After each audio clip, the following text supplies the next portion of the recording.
کتاب الحیض، وقول اللہ تعالیٰ وَيَسْأَلُونَكَ عَنِ الْمَحِيضِ، آپ سے سوال کرتے ہیں حیض کے متعلق، قُلْ هُوَ اذًا، یہ تکلیف دہ امر ہے۔ جب عورت کو حیض آتا ہے نا، یہ تمہارے متعلق نہیں ہے، عورت کے متعلق، جب عورت کو حیض آتا ہے تو اس کی طبیعت میں چڑچڑا پن ہوتا ہے، اس لیے اس کی اس کیفیت کا خیال رکھنا چاہیے، سمجھے نا؟ اس کی طبیعت کے اندر سختی ہوتی ہے، بعض اوقات لڑائی جھگڑے بھی اسی موقع پر ہو جاتے ہیں، تو اس وجہ سے احتیاط کرنی چاہیے۔ قُلْ هُوَ اذًا، یہ تکلیف دہ امر ہے، وَيُحِبُّ الْمُتَطَہِّرِينَ تک یہ قرآن کی آیت ہے۔ کیف کان بدء الحیض، حیض کا آغاز کیسے ہوا؟ وقول نبی صلی اللہ، حضور کا ارشاد ہے، ھذا شیء، ھذا، یہ حضرت عائشہ کو حضور نے فرمایا تھا، یہ ایک ایسی بات ہے، کاتبہ اللہ علی بنات آدم، جو اللہ تعالیٰ نے آدم کی بیٹیوں پہ لازم کر دیا۔ ان کو خون آتا ہے، ہر مہینے خون آتا ہے، احناف کے نزدیک کم از کم 3 دن ہے اور زیادہ سے زیادہ 10 دن ہے، اور پھر 15 دن طور ہوگا، پھر اس کے بعد اگر خون آئے تو پھر وہ حیض کا خون شمار ہوگا۔ کم از کم طور کتنا ہوتا ہے دو حیضوں کے درمیان؟ 15 دن، یہ پڑھا ہے فقہ کے اندر آپ نے۔ وقال بعضهم، بعض علماء کہتے ہیں کان اول ما ارسل الحیض علی بنی اسرائیل، کہ بنی اسرائیل سے حیض کا عمل شروع ہوا، پہلے نہیں آتا تھا عورتوں کو، لیکن امام بخاری کہتے ہیں وہ حدیث النبی اکثر، لیکن حضور کی جو پیچھے حدیث گزری ہے نا، یہ ابھی جو میں نے پڑھایا ہے ھذا شیء، یہ کیا ہے؟ زیادہ مستند ہے۔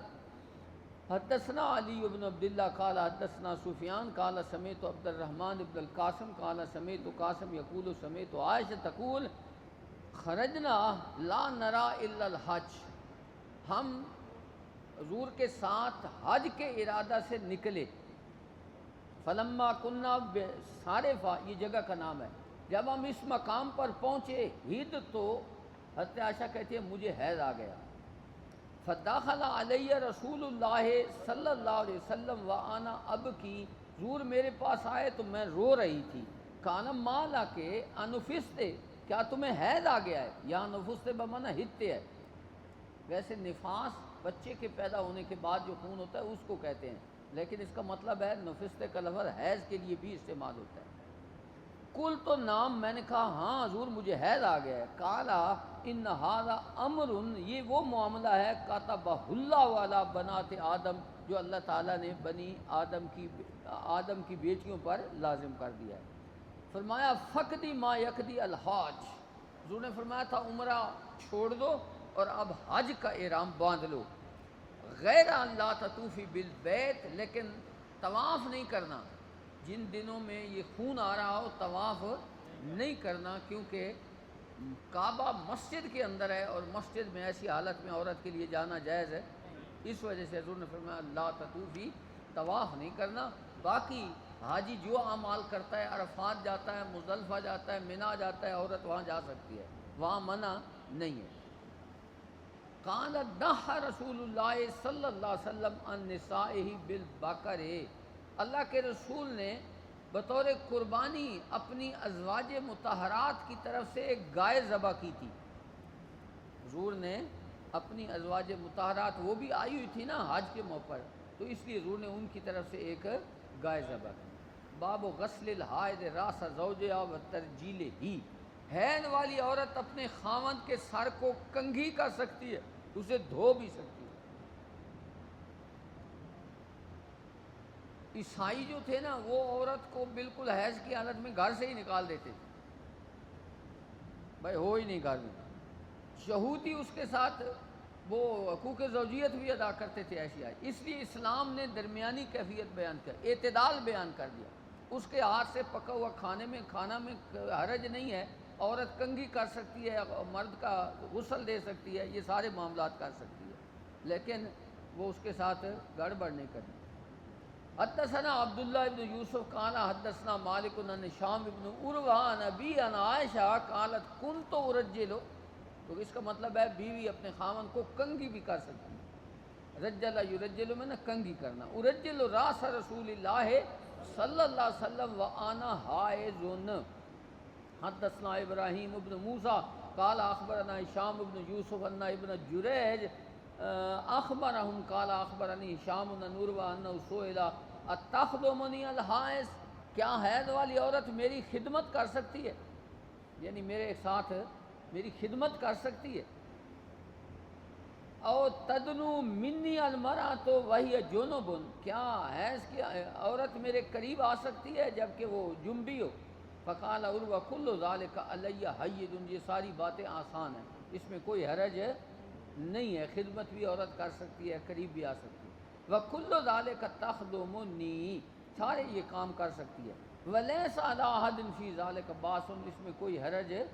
اخبرتنی عائشہ انہا کانت ترجل، انہوں نے مجھے بتایا کہ وہ حضور کو کنگھی کیا کرتی تھی، تانی راس رسول اللہ صلی اللہ علیہ وسلم وہی حائض، ورسول اللہ صلی اللہ علیہ وسلم حینئذ مجاور فی المسجد، اس وقت حضور مسجد میں معتکف ہوتے تھے۔ مجاور کا معنی کیا ہے؟ تو حضور اپنا سر مبارک کھڑکی سے اندر کرتے باہر کرتے تھے، تو حضرت عائشہ اپنے حجرے میں بیٹھ کر حضور کو کنگھی کرتی تھی۔ یدنی لہا راسو، حضور اپنے سر کو ان کے قریب کرتے تھے، وہی فی حجرتہا، حضرت عائشہ اپنے حجرے میں ہوتی تھی، فترجل وہی حائض، وہ حائض میں ہوتی تھی اور حضور کو کنگھی کرتی تھی۔ باب قراءۃ الرجل فی حجر امرأتہ وہی حائض، وہی حدیث ہے۔ وکان ابو وائل یرسل خادمہ، ابو وائل اپنے خادم، خادم سے، خادم کا لفظ مرد عورت دونوں کے لیے استعمال ہوتا ہے۔ خادم کا لفظ ظاہراً تو یہ مذکر ہے نا، لیکن خادم کا لفظ دونوں کے لیے استعمال ہوتا ہے، جو بھی خدمت کرتا ہے، خواہ وہ عورت ہو یا، یہاں دیکھیں عورت ہے، وہی حائض، حیض والی عورت کو یعنی خادمہ کو بھیجتے تھے الی ابی رزین، ابی رزین کی طرف، فتاتی ہے بالمصحف، وہ ان سے قرآن لے کر آتی تھی۔ حیض والی لونڈی ان ابو رزین سے کیا ہے؟ قرآن لے کر آتی تھی۔ فتم سے کو بے علاقت ہی، وہ اس کے اوپر جو چولی چڑھی ہوئی ہوتی ہے نا، اور اس کے اوپر دھاگا باندھا ہوا ہوتا ہے یا پٹا سا بندھا ہوا ہوتا ہے، تو وہ اس سے پکڑ کر لے آتی تھی، یعنی قرآن کو ہاتھ نہیں لگاتی تھی۔ قرآن کے اوپر غلاف ہو تو غلاف کے ساتھ پکڑا جا سکتا ہے حیض کی حالت میں بھی۔ حدثنا ابو نعیم الفضل بن دکین سامع زہیر ان منصور ابن صفیہ ان امہ حدثتہ ان عائشہ حدثتہ ان النبی صلی اللہ علیہ وآلہ وسلم کان یتکئ فی حجرہ، اللہ کے نبی میری گود میں ٹیک لگائے ہوتے تھے، وانا حائض، اور میں کیا ہوتی تھی؟ حیض سے ہوتی۔ ثم یقرأ القرآن، حضور قرآن بھی اسی حالت میں پڑھتے رہتے تھے۔ تو اس کا مطلب ہے حیض والی عورت کی گود میں سر رکھ کر اگر کوئی قرآن پڑھتا ہے تو کوئی حرج نہیں ہے۔ باب من سمى النفاس حیضا، حیض کو نفاس کہنا، نواز کو حیض کہنا۔ حدثنا المکی ابن ابراہیم قال حدثنا ہشام عن یحییٰ ابن ابی کثیر عن نبی سلمہ ان زینب بنت ام سلمہ حدثته ان ام سلمہ حدثتها قالت بین انا مع النبی صلی اللہ علیہ وسلم مضطجعۃ فی خمیصۃ، میں حضور کے ساتھ لیٹی ہوئی تھی، حضور کی زوجہ محترمہ ہے، میں حضور کے ساتھ لیٹی ہوئی تھی، اذ ہد تو مجھے حیض کا خون شروع ہو گیا، فن سلل تو میں بستر سے چلی گئی، فاخذت ثیاب حیضتی، میں نے حیض والے کپڑے پہنے، یعنی وہ جو انہوں نے اسپیشل کپڑے رکھے ہوئے تھے حیض والے وہ پہنے۔ کالا نفستے قلت نام، فدعانی، تو حضور نے مجھے بلایا، فتجات معه فی الخمیلۃ، میں دوبارہ حضور کے ساتھ چادر میں لیٹ گئی۔ خمیلہ میں نا کمبل چادر، جو بڑی چادر ہوتی ہے اس کو کہتے ہیں۔ تو اس کا مطلب ہے حیض کی حالت میں عورت کے ساتھ متمتع ہونا جائز ہے، عورت سے حقوق زوجیت جائز نہیں ہے لیکن متمتع ہونا جائز ہے۔ باب مباشرت الحائض، حیض والی عورت کے ساتھ جسم ملانا، یعنی عورت کا اپنے خامند کے جسم کے ساتھ جسم ملانا۔ حدثنا قبیصۃ قال حدثنا سفیان عن منصور عن ابراہیم عن اسود عن عائشہ قالت کنت اغتسل انا والنبی صلی اللہ علیہ وسلم من اناء واحد کلانا جنب وکان یامرنی، حضور حکم فرماتے تھے مجھے، فتزر، حضور فرماتے تھے کہ اپنا ازار بند مضبوطی سے باندھ لو۔ فتزر کا معنی کیا ہے؟ فَأَتَّذِرُ میں اپنا ازار باندھ لیتی تھی، وَيُبَاشِرُنِي وَأَنَا حَائِضٌ حضور میرے ساتھ مباشرت کرتے تھے۔ یہاں مباشرت سے مراد حقوق زوجیت ادا کرنا نہیں ہے، اس لیے میں نے معنی کیا باشرہ یباشر کا معنی جسم کے ساتھ جسم میں لانا۔ وَكَانَ يَخْرُجُ رَأْسَهُ إِلَيَّ وَهُوَ مُعْتَكِفٌ اعتکاف کی حالت میں حضور میری طرف سر نکالتے تھے، فَأَغْسِلُهُ میں حضور کے سر مبارک کو دھوتی تھی، وَأَنَا حَائِضٌ۔ حدثنا اسماعیل بن خلیل قال اخبرنا علی بن مسر قال اخبرنا ابو اسحاق والشیبانی عن عبد الرحمن بن الاسود عن نبی ان عائشہ قالت كانت احدانا اذا كانت حائضا، جب ہم میں سے کوئی عورت حیض سے ہوتی، فاراد رسول اللہ صلی اللہ علیہ وسلم ان یباشرها حضور اس کے ساتھ مباشرت کا ارادہ فرماتے، امرها ان تتذرا حضور اس کو حکم فرماتے کہ وہ اپنا ازار باندھ لے، فی فور حیضتها اپنے حیض والی جگہ پر، ثم یباشرها قالت حضرت عائشہ کہتی ہیں حضور تو ایسا کرتے تھے، لیکن فرمایا فایکم یملک اربا جتنا حضور کو نفس پہ ضبط تھا اتنا تم میں سے کس کو ہو سکتا ہے۔ اس لیے یہ بھی خیال رکھنا ہے کہ کہیں ایسا نہ ہو کہ آپ جذبات سے مغلوب ہو جائیں اور حیض کی حالت میں عورت کے ساتھ مباشرت کر دیں، اس لیے وہ منع ہے، سمجھے نا۔ اس لیے عائشہ فرما رہی ہیں حضور ایسا کرتے تھے، لیکن تم میں سے کون ہے جو اپنے نفس پہ زیادہ حضور سے زیادہ ضبط رکھتا ہو۔ کما کان النبی صلی اللہ علیہ وسلم یملک اربا، اربا کہتے ہیں حاجت کو، جتنا حضور کو اپنے نفس پہ اپنی حاجت پہ کنٹرول تھا تم میں سے کس کو ہو سکتا ہے۔ تابع خالد و جریر عن شیبانی حدثنا ابو النعمان قال حدثنا عبد الواحد قال حدثنا شیبانی قال حدثنا عبداللہ ابن شداد قال سمعت میمونۃ کان رسول اللہ صلی اللہ علیہ وآلہ وسلم اذا اراد ان یباشر امرأۃ من نسائہ جب حضور اپنی ازواج میں سے کسی کے ساتھ مباشرت کا ارادہ کرتے، امرہا حضور اس کو حکم دیتے، فتذرت وہی حائض وہ اپنا ازار باندھ لیتی تھی مضبوطی سے اور وہ حیض سے ہوتی تھی۔ رواہ سفیان عن الشیبانی۔ باب ترک الحیض الصوم، حیض والی عورت روزہ نہیں رکھے گی، حیض والی عورت روزہ نہیں رکھے گی۔ حدثنا سعید بن ابی مریم قال اخبرنا محمد بن جعفر قال اخبرنی زین هو ابن اسلم عن ایاز ابن عبداللہ عن ابی سعید الخدری قال خرج رسول اللہ صلی اللہ علیہ وسلم فی اضحیٰ او فطر الی المصلی، حضور تشریف لے گئے، عید الفطر تھی یا عید الاضحیٰ تھی، عیدگاہ کی طرف، مصلی سے یہاں مراد کیا ہے؟ فمر علی النساء عورتوں کے پاس سے حضور گزرے، قال یا معاشر النساء تصدقنا فانی اریت کننا اکثر اہل النار، عورتوں کو فرمایا صدقہ کرو، میں نے اکثر زیادہ عورتیں دوزخ میں دیکھی، اس لیے ان کو فرمایا صدقہ کرو۔ فقلنا بما یا رسول اللہ، عورتوں نے پوچھا حضور کیوں عورتیں زیادہ دوزخ میں ہیں، وجہ؟ قال تکثرن اللعنہ، لعنت زیادہ کرتی ہیں، ہر وقت گالی گلوچ کرتی رہتی ہیں، بچوں کو بھی کرتی ہیں، جانوروں کو بھی کرتی ہیں، خاوند کو بھی کرتی ہیں، دھیان رکھے ہے۔ تکثرن اللعنہ وتکفرن العشیرہ، عشیر کا معنی خاوند، شیر کا معنی یہاں کیا ہے؟ پیچھے حدیث آئی تھی غالباً۔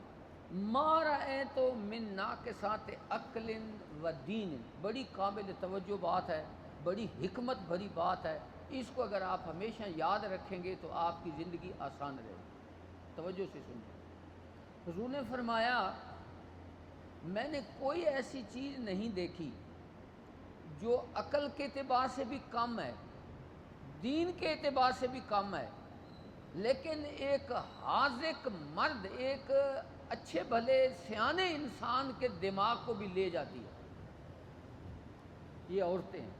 حضور نے فرمایا میں نے ان سے زیادہ اور کوئی چیز نہیں دیکھی جو ناقص عقل بھی ہیں، ناقص دین بھی ہیں، لیکن اس کے باوجود ایک اچھے انسان، حاذق انسان، ماہر انسان، دانشور انسان کے عقل کو بھی ضائع کر دیتا ہے۔ وہ اس کو رات کو کریدتی رہتی ہے، تیرا بھائی ایسا ہے، تیری بہن ایسی ہے، تیری ماں ایسی ہے، وہ بیچارہ سب سے جدا ہو جاتا ہے۔ جس گھر میں وہ پلا، جنہوں نے ان کو ناز سے بڑا کیا، جب یہ وقت آتا ہے تو وہ اس بیچارے کو اپنے بھائیوں سے اپنی بہنوں سے جدا کرتا ہے۔ اس لیے حضور نے فرمایا یہ ناقص عقل بھی ہے، ناقص دین بھی ہے، لیکن انسان کی عقل کو ضائع کر دیتی ہے، اس لیے ہوشیار رہنا ہے۔ شریعت کہتی ہے کہ بیوی کے حقوق بھی پورے کیے جائیں۔ میں اکثر طالب علموں سے کہتا رہتا ہوں، بیوی کو یہ یقین ہونا چاہیے کہ اگر میرے خاوند کو میرے درمیان اور اپنی ماں کے درمیان فیصلہ کرنا ہوا تو وہ ماں کے ساتھ کھڑا ہوگا۔ بیوی کو یہ یقین ہونا چاہیے کہ مجھے چھوڑ دے گا، ماں کو نہیں چھوڑے گا، وہ بالکل سیدھی رہے گی، جاتی نہیں ہے، پریشان نہیں ہونا۔ یہ اصل پریشانی ہوتی ہے کہ بیوی چلی گئی تو کیا ہوگا، نہیں جاتی، واپس آ جائے گی۔ یاد رکھیں، میں کہتا رہتا ہوں ایک جملہ، میں کہتا ہوں بیوی اور مل جائے گی، ماں دوسری نہیں ملے گی، ماں دوسری نہیں ملتی۔ اگر ماں ناراض ہو گئی، دنیا بھی برباد ہو جائے گی، آخرت بھی برباد ہو جائے گی۔ اس لیے آپ کو یقین ہونا چاہیے، بیوی کو یقین ہونا چاہیے کہ میرا خاوند اپنی ماں کا ساتھ دے گا۔ اگر مقابلہ آ گیا تو اچھی بات ہے، اس کے بھی حقوق پورے کیے جائیں، اس کی بھی تمنا خواہش جو ہے وہ پوری کی جائے، لیکن اس کو یہ یقین ہو کہ اگر مقابلہ ہوا تو پھر وہ ماں کا ساتھ دے گا، میرا ساتھ نہیں۔ تو اس لیے اس پہ ہوشیار رہنا ہے۔ یہ انسان کے عقل کو ضائع کر دیتی ہیں، ہر وقت کہتی رہتی ہیں تیرا باپ ایسا ہے، تیری ماں ایسی ہے، تو بندہ بیچارہ ختم ہو گیا۔ اس لیے ہوشیار رہنا ہے۔ اللہ کے نبی نے فرمایا ما رأیت من ناقصات عقل و دین اذهبا، لے جاتی ہیں للب الرجل الحازم، حازم کہتے ہیں دانش مند ماہر آدمی کو، اس کے دماغ کو، لب میں نا دماغ، عقل، من اہدا کنہ، یعنی تم میں سے کسی ایک سے زیادہ میں نے اور کوئی چیز نہیں دیکھی، تم عورتیں سب سے زیادہ آدمی کی عقل کو ضائع کر دیں۔ قلنا، عورتیں کہنے لگی وما نقصان دیننا و عقلنا یا رسول اللہ، حضور ہم عقل کے اعتبار سے کم کیسے ہیں اور دین کے اعتبار سے کم کیسے ہیں؟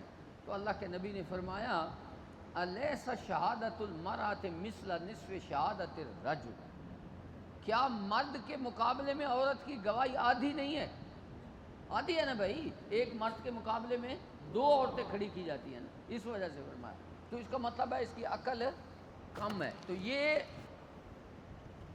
ایک کلیے کے اعتبار سے ہے، ورنہ بعض عورتیں مردوں سے بھی زیادہ دانش مند ہوتی ہیں، بعض ایسا ہوتا ہے کہ وہ بہت سیانی ہوتی ہیں۔ تو اس وجہ سے کلیہ یہی بیان کر دیا گیا کہ اکثر عورتیں جو ہوتی ہیں نا وہ کم عقل ہوتی ہیں۔ اس وجہ سے جس نے اس کو تخلیق کیا ہے، مرد کو بھی اللہ نے تخلیق کیا ہے، عورت کو بھی اللہ نے تخلیق کیا ہے، اس نے کہا ہے کہ اس کی گواہی مرد کے مقابلے میں کیا ہوگی؟